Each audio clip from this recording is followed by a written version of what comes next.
billahi minasyaitonir rajim. Bismillahirrahmanirrahim. Qul a'udzu birabbin nas, malikin nas, ilahin nas, min syarril waswasil khannas, allazi yuwaswisu fi sudurin nas, minal jinnati wan nas.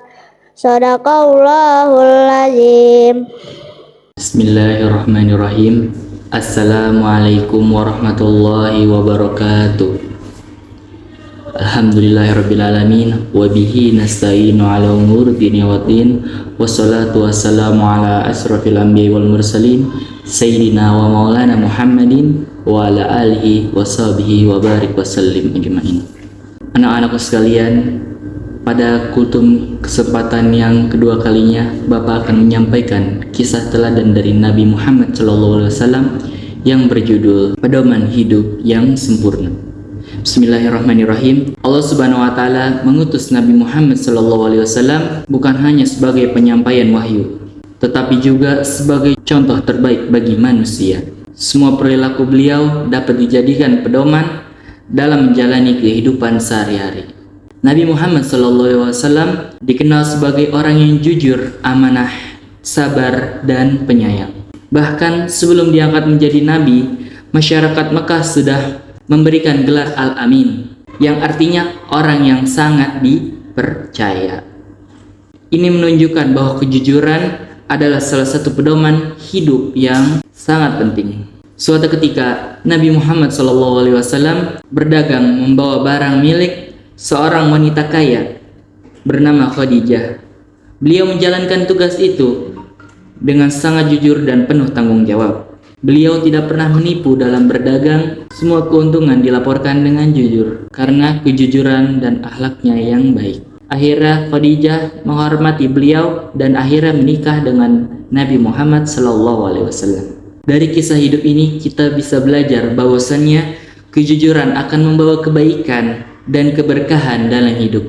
Dalam kisah ini kita dapat belajar bahwasannya kejujuran akan membawa kebaikan dan keberkahan dalam kehidupan kita. Selain jujur, Nabi Muhammad SAW juga dikenal orang yang sangat penyayang.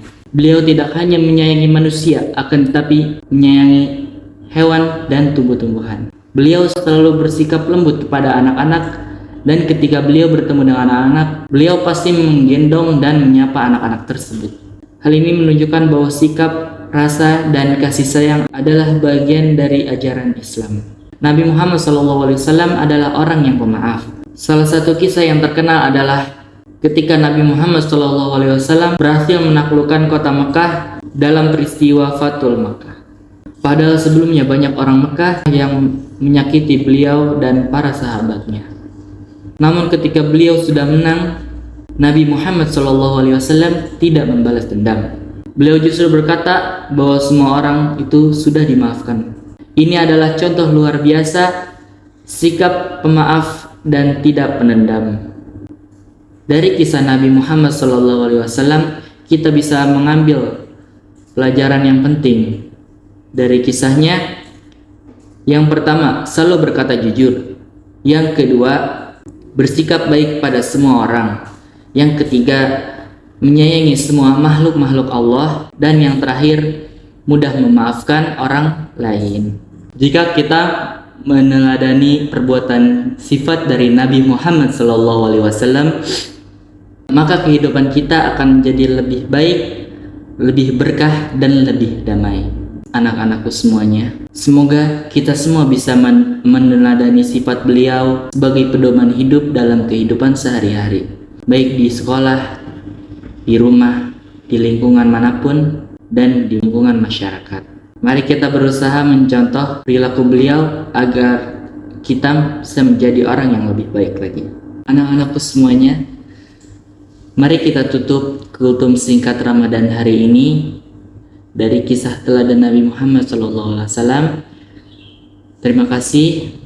Mohon maaf apabila ada kekeliruan atau kekurangan, mohon dimaafkan. Dan apabila ada kata-kata yang benar itu datangnya dari Allah Subhanahu wa taala, dan apabila ada kata-kata yang buruk itu datangnya dari saya sendiri. Saya tutup kultum Ramadan hari ini. Wassalamualaikum warahmatullahi wabarakatuh. Berdoa siang, tangannya diangkat siang, kepalanya ditemukan siang, berdoa mulai. A'udzubillah